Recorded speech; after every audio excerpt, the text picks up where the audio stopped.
Mitochondrion.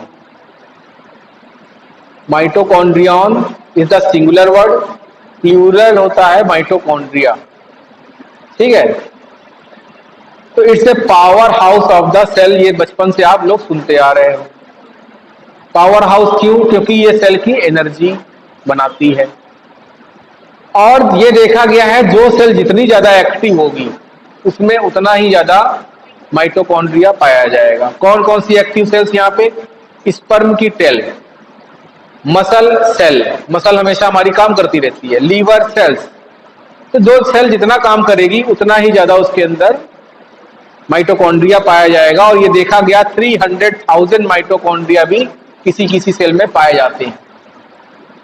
और ये दोनों ही सेल में पाई जाएगी, प्लांट सेल हो चाहे एनिमल सेल हो, सब में माइटोकॉन्ड्रिया अवेलेबल है। और एक खास बात इसकी ये देखी गई है कि इसमें अपना डीएनए पाया जाता है। ठीक है, सेमी ऑटोनॉमस भी इसे बोला जाता है। क्यों बोला जाता है? क्योंकि इसके अंदर अपना डीएनए होता है, तो कुछ प्रोटीन का पार्ट खुद के लिए ये बना सकता है। और ये एक जो थ्योरी ऑफ इवोल्यूशन है उसमें ये भी लिखा गया है कि इसे इंडो सिम्बायोटिक थ्योरी से लिंक किया गया है।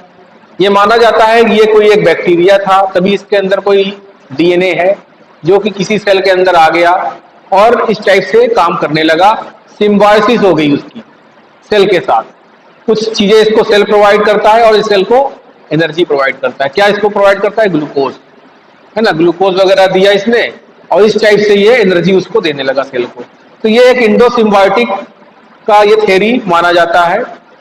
और it's a site of cellular respiration, burning glucose, glucose को अगर बर्न करना है तो यहाँ पे सेल को आना पड़ेगा। फिर अब इसका स्ट्रक्चर देख लें हम लोग। कभी कभी ये पूछा जाता है कि भैया माइटोकॉन्ड्रिया का स्ट्रक्चर बनाइए, माइटोकॉन्ड्रिया के बारे में लिखिए, शॉर्ट नोट्स में भी आ सकता है ये।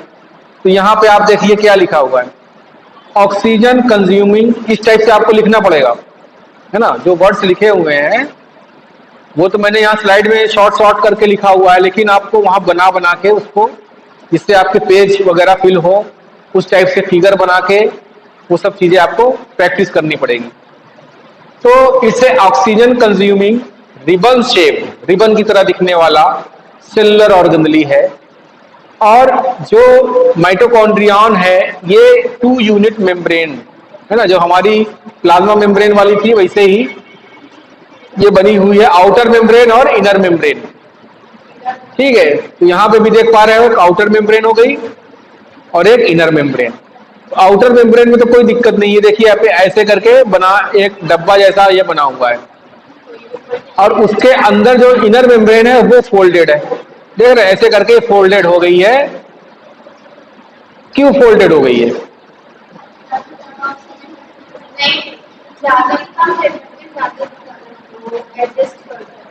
सही है, तो सरफेस एरिया बढ़ जाए, है ना, इतने कम जगह पे सारे जगहों का यूज हो जाए। अगर ये इसी तरह से बनी होती तो ज्यादा इसमें नहीं आ पाता, काम ज्यादा नहीं हो पाता, लेकिन ऐसे होने की वजह से सेल मॉडिफिकेशन की, इसकी मॉडिफिकेशन की वजह से इसमें ज्यादा प्रोटीन लग पाएंगे, ज्यादा साइट्स बन पाएगी और ज्यादा ये काम कर पाएगा। तो इस टाइप से ये एक स्ट्रक्चर है, like plasma membrane. Outer membrane में भी आपको जो प्लाज्मा मेम्ब्रेन का कंपोजिशन होता है वही कंपोजिशन आउटर मेम्ब्रेन में दिखाई देता है।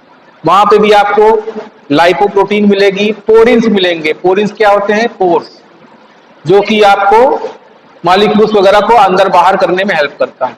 They are the protein tunnels that render the membrane permeable. और यहाँ परमिएबल का मतलब इतने मॉलिक्यूलर वेट तक के मॉलिक्यूल्स को ये इससे कम वालों को आने देगी, 10,000 मॉलिक्यूल हाई, इससे कम वालों को आने देगी, इससे ज्यादा वालों को नहीं आने देगी। बड़े मॉलिक्यूल्स नहीं आ पाएंगे और बड़े मॉलिक्यूल्स की तो जरूरत भी नहीं है। तो उस टाइप से ये एक से परमिएबिलिटी जो है इसके अंदर देखी जाती है। अब आते हैं इनर मेम्ब्रेन में। इनर मेम्ब्रेन में क्या है? हम देखते हैं कि एक तो ये फोल्डेड है, ऐसे करके फोल्डेड दिख रही है आपको, तो ये स्ट्रक्चर ऐसे आकर के बनाना पड़ेगा। अब जरा हम इस फोल्डिंग को अगर बढ़ाते हैं तो यहाँ पे भी आपको दिखाई देता होगा, दिख रहा है कि नहीं आपको? इधर बहुत छोटा सा दिख रहा होगा, तो यहाँ पे बहुत सारे मॉलिक्यूल्स लगे हुए हैं, डॉट डॉट करके दिख रहे हैं आपको। ये डॉट्स क्या हैं? ये अलग अलग आपके कोएंजाइम्स, एंजाइम्स या फिर कंपोनेंट्स हैं electron transport chain. Electron transport chain सुना हुआ है? सुना हुआ है? क्या होता है? अच्छा, सिर्फ सुना हुआ है, याद नहीं है। जैसे नाम में ही है कि इलेक्ट्रॉन ट्रांसपोर्ट हो रहा है ना, और चेन में हो रहा है, दोनों चीजें हैं। ऐसे नहीं हो रहा है चेन में एक मॉलिक्यूल में जाएगा, फिर दूसरे मॉलिक्यूल में जाएगा, फिर तीसरे मॉलिक्यूल में जाएगा, ऐसे करके स्टेप बाय स्टेप जा रहा है। यही चीजें एंजाइम, को एंजाइम्स इस मेम्ब्रेन में लगे हुए होते हैं। यहाँ पे आप देख पा रहे हो डॉट्स के रूप में, और ये इलेक्ट्रॉन इसी मॉलिक्यूल्स में मूव करता है। लेकिन ऐसा नहीं है कि जिगजैग मूव करेगा, तरीका है। तो वो जहां जाना है उसी टाइप से वो एक स्कीम है जो हम लोग देखेंगे आने वाली क्लासेस में कि कैसे वो जाता है। तो इस जाने से क्या होता है, यहाँ पे एटीपी का प्रोडक्शन होता है। ठीक है, एक ग्रेडियंट बन जाता है, प्रोटॉन पंप जिसे हम लोग बोलते हैं। ठीक है, अच्छा ये थोड़ा मोटा वो बता देता हूं आपको कैसे होता है ये काम। आपने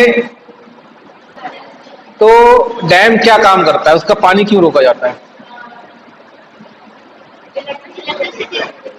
कैसे करता है वो?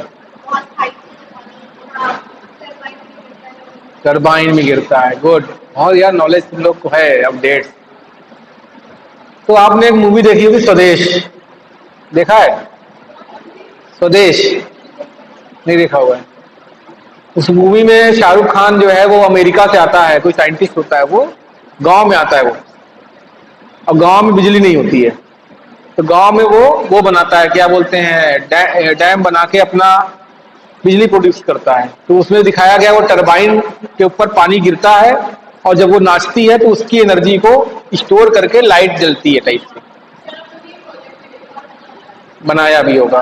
ठीक है, तो यही चीज यहाँ हो रही है, सेम यही चीज यहाँ पे भी हो रही है।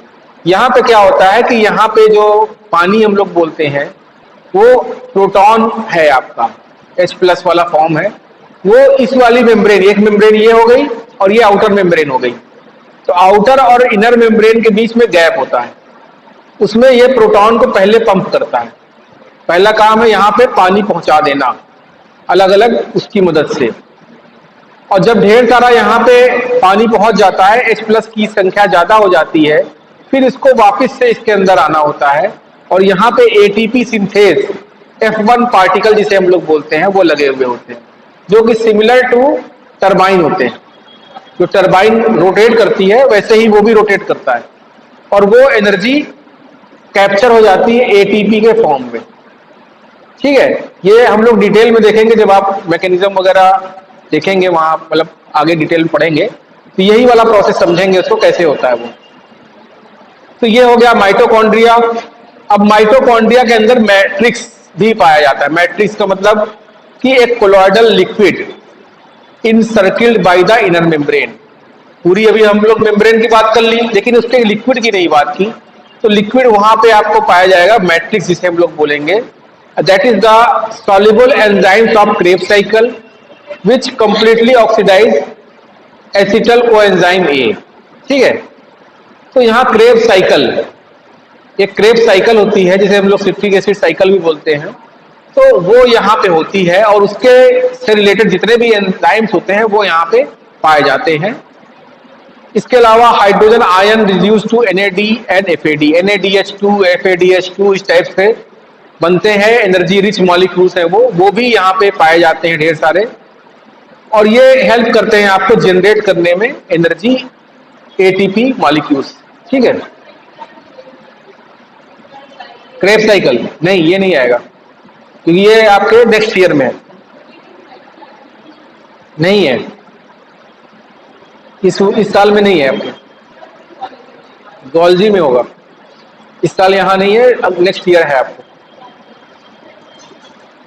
फिर एक इंटरेस्टिंग फैक्ट कि हमारे अंदर माइटोकॉन्ड्रिया, जैसे हमारे अंदर दोनों माँ और पिता के दोनों के जीन्स आते हैं, माइटोकॉन्ड्रिया ये देखा गया हमेशा एग सेल में से आता है। तो हमारा जो माइटोकॉन्ड्रिया है किसी का भी, वो हमेशा मदर से आता है। ये एक फैक्ट है, यूनिवर्सल ट्रूथ, कि हमेशा मदर से ही माइटोकॉन्ड्रिया मिलता है सबको। ये चीज देखा गया, इंटरेस्टिंग फैक्ट। इसके अलावा mitochondria also contain their matrix single और double circular double standard DNA molecules that we call mitochondrial DNA. ठीक है, माइटोकॉन्ड्रियल के अंदर डीएनए भी पाया जाता है, हमने बताया था आपको, और इसके अंदर 55S राइबोसोम, जिसे हम लोग माइक्रो राइबोसोम्स कहते हैं। हमने बताया था आपको कि ये सेमी ऑटोनॉमस है, कुछ पार्ट ऑफ द प्रोटीन बना सकता है। अगर राइबोसोम नहीं होंगे तो कैसे बनाएगा? तो यहाँ पे भी राइबोसोम पाया जाता है, 50S ribosomes. Mitochondria can synthesise 10% of their protein, 10% जो है अपनी जरूरत का ये बना सकता है। They are considered as semi autonomous. और ये भी देखा गया है कि जो हीट प्रोड्यूसिंग वाली सेल्स हैं, वहां पे ब्राउन एडिपोज टिश्यूज वगैरह, वहां पे ये ज्यादा मात्रा में पाया जाता है। अगर एक्सरसाइज आप ज्यादा करते हो तो ये एक्सरसाइज से ये बढ़ता जाता है। जो एडिपोज टिश्यूज है उसी से मोटापा वगैरह बढ़ता है आपका। तो अगर एक्सरसाइज कम करोगे तो माइटोकॉन्ड्रिया कम हो जाएगा, एक्सरसाइज ज्यादा करोगे तो वो बढ़ जाएंगे, और ज्यादा से ज्यादा आपका वो ब्राउन फैट एडिपोज टिश्यूज वगैरह में हीट प्रोड्यूसिंग का भी काम करते हैं। Accumulate iron containing pigments, haem, ferritin, ये भी इसमें एक्यूमुलेट करते हैं। और ऑस्टियोब्लास्ट ऑफ द बोन्स और योक प्रोटीन, इसमें भी ये ज्यादा पाए जाते हैं। ठीक है, तो इनके कई रोल्स हैं उस टाइप से।